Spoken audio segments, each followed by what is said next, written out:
Okay, in front of your envelopes, open the one that's marked number 1 and follow along as I read from my copy of this first story, if you will.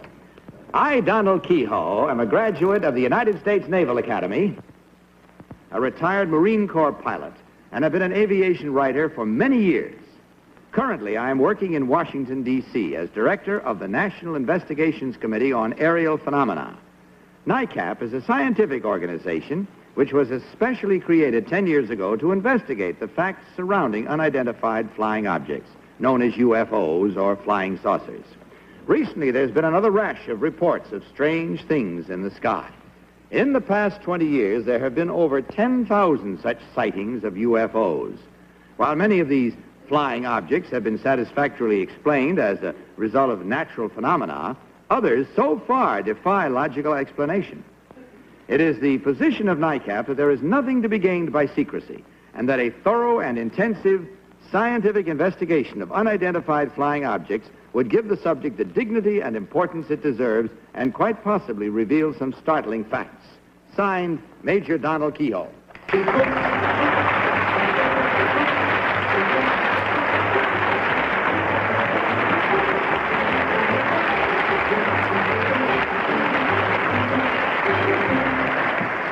Panel, these three gentlemen all claim to be Major Donald Keyhoe. Let's start the questioning with Tom Poston. Tom? Thank you, Bud. One thing that's puzzled me always, number one, has there ever been any photographic, physical evidence of terrestrial disturbance by these UFOs?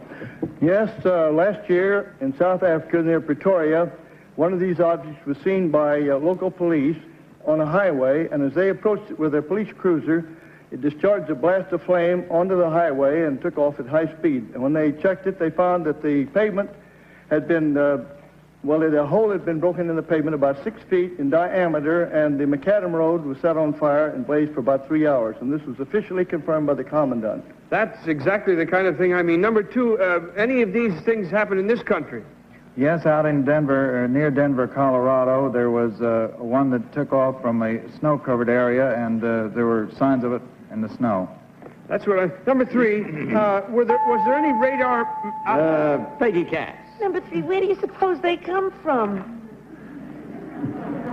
Other planets, perhaps? That's the best explanation we can think of. I don't think they should come down here. Go away. Number 2, it says it was Coast Guard photograph number 5,554. Have you taken pictures of 5,554 of these things?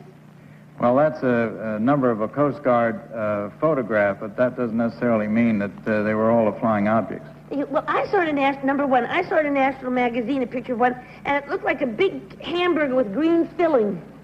Now, they do come in sort of different shapes and sizes, right?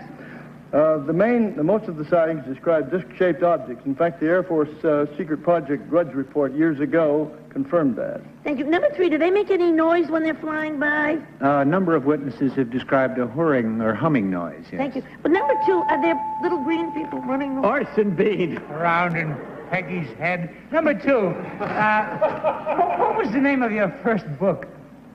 Flying Saucers, Outer Space. Number 1, do you agree with that? No. All right, number 1, let me ask this to number 3. Number 3, what does Variety mean to you? It's an entertainment magazine. Does it mean anything else to you? Yes, one of its writers, Frank Scully, is very interested in the subject. All right, number 1, who said swamp gas recently? Who said that the Dr. J. Allen Hynek, the Air Force #1 consultant. Mm-hmm. Number 2, who coined the phrase UFO? Who first said... This was first used about 10 years ago when they organized NICAP. Number 1... Kitty Carlisle. Number 1, who is Gerald Hurd? Gerald Hurd is the author of a book, Is Another World Watching? Thank you.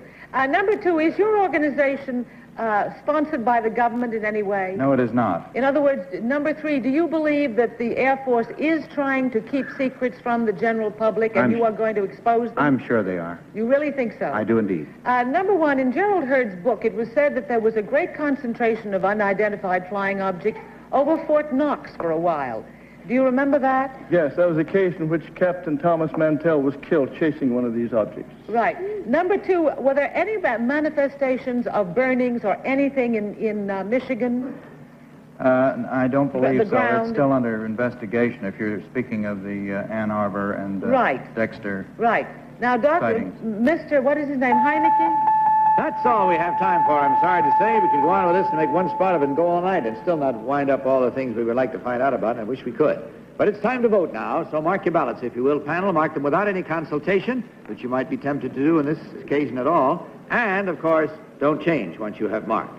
Vote now for number 1, number 2, or number 3. Team of challengers will, of course, receive $250 for every incorrect vote. Ballots all marked, panel?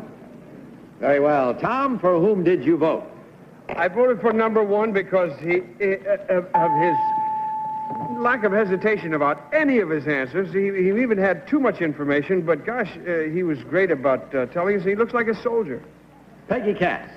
Well, I voted for number 3 because of Frank Scully, because he looks like a Marine.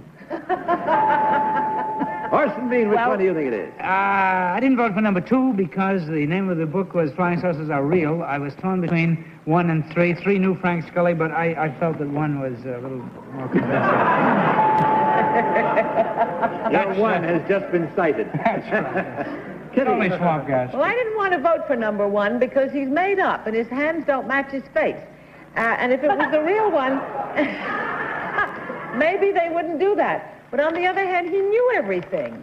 And so I had to vote for number 1. Well, that's a round Robin Hood's barn way of getting there, but there it was. In any event, the votes are in and the minds are made up. Let's find out now. Which one of these 3 gentlemen, in truth, is Major Donald Keyhoe? Will the real Major Donald Keyhoe please stand up?